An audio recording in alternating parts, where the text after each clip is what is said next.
We've certainly seen, in fact, one of the requirements we had of Harvard was that they, or one of the questions we had of Harvard is, how are they vetting their students that come internationally? How are they vetting their teachers, their professors who come internationally? Do they have ideological backgrounds that are contrary to the United States government? We also, I heard this morning on the news that there was a student from China, I think it was discovered in July, that had fungus spores in a backpack from China that he brought to the University of Michigan.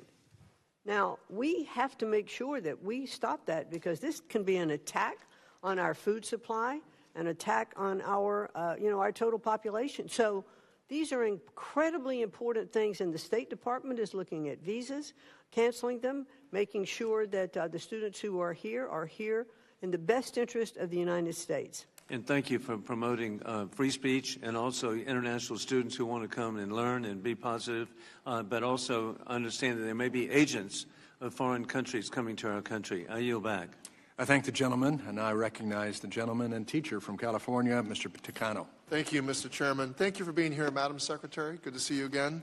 Let's get right to it. Madam Secretary, do you believe that the federal government is legally or constitutionally permitted to punish a private entity for having a different viewpoint than the administration? What do you mean by that? Well, does the government have the power, or legally, or is it legal or constitutional for you, the Secretary, to punish a private entity for having a different viewpoint than the administration? I don't know what you mean by punish. Can you be more specific? Well, let's move on. Apparently, I don't want to get into this back and forth on this. Let me say, this poster here, you gave an interview on CNBC on May 28th, and discussing the cancellation of Harvard University's federal funding, grants, and contracts. And you said, and I quote, "Universities should continue to be able to do research as long as they're abiding by the laws and in sync, I think, with the administration and what I think the administration is trying to accomplish." So what you're saying, Harvard can have its funding and its international students back if and when it teaches what the Trump administration demands. And these demands are included in this April 11th letter signed by the Department of Education and other agencies, and include a requirement that the government must be able to, quote unquote, audit the viewpoints of its student body, faculty, staff, to ensure, quote unquote, viewpoint diversity. I ask unanimous consent to submit this letter for the record. Without objection, it will be submitted. And it says, I quote in the letter, quote, "Harvard must abolish all criteria, preferences, and practices through its admissions and hiring practices that function as ideological litmus tests," end quote. Now, Madam Secretary, what are the limits of this viewpoint diversity that the administration is trying to enforce? Under these demands, for example, would the Harvard government department be compelled to hire faculty that believe the 2020 election was stolen? I believe that there are rights to freedom of speech, but on campuses and universities of colleges and universities across the country, freedom of speech should be allowed. There should be open debate. There should be different viewpoints. But I'm not asking you a question about freedom of speech here, Madam Secretary. I'm asking you about the limits of viewpoint diversity cited in this letter. You demand that Harvard would be compelled to hire faculty. You're saying that there has to be viewpoint diversity. I'm just asking you, would the government department be compelled to hire faculty that believe the 2020 election was stolen?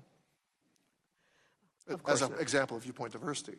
However, one of the things that Harvard Crimson, and by its okay, own, I think you don't really have an answer, so I'm going to move on to other questions. Maybe we can clarify by the questions. Would viewpoint diversity mean, for example, Madam Secretary, reclaiming my time, Madam Secretary, Secretary, would the Harvard Medical School, who is looking to hire an immunologist, would that person need to adhere to HHS Secretary Kennedy's view on the efficacy of vaccines? Listen, we all know that we should have our universities look at what all the I programs don't think are. you and really the thought through political this viewpoint, ideology- this the political viewpoint diversity ideology issue. that you're trying to put forth is a false narrative. Okay. And the funding is a privilege. Madam It's Secretary, not a recall right. reclaim my time. Does refusing to hire a Holocaust denier as a member of Harvard's history department faculty count as an ideological litmus test? I believe that there should be diversity of viewpoints relative to teachings and opinions on campuses. But what about this situation of Harvard's history department, and they're looking for another department member?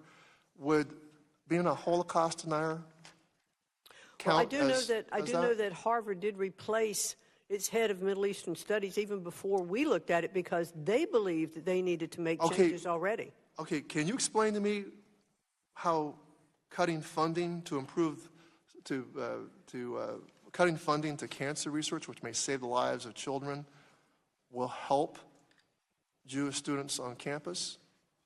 Well, we had to put some teeth in the anti-Semitism studies, so we used, that actually didn't come from the Department of Education, that came from HHS.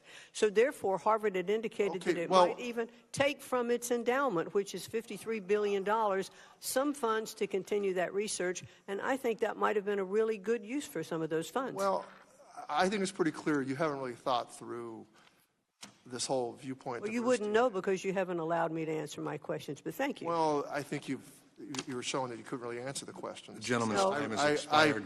I yield back. I thank the gentleman. Now I recognize the gentleman from Wisconsin, Mr. Grothman. Yeah, first of all, I'd like to comment on a statement made by our newest member here. In Wisconsin, I felt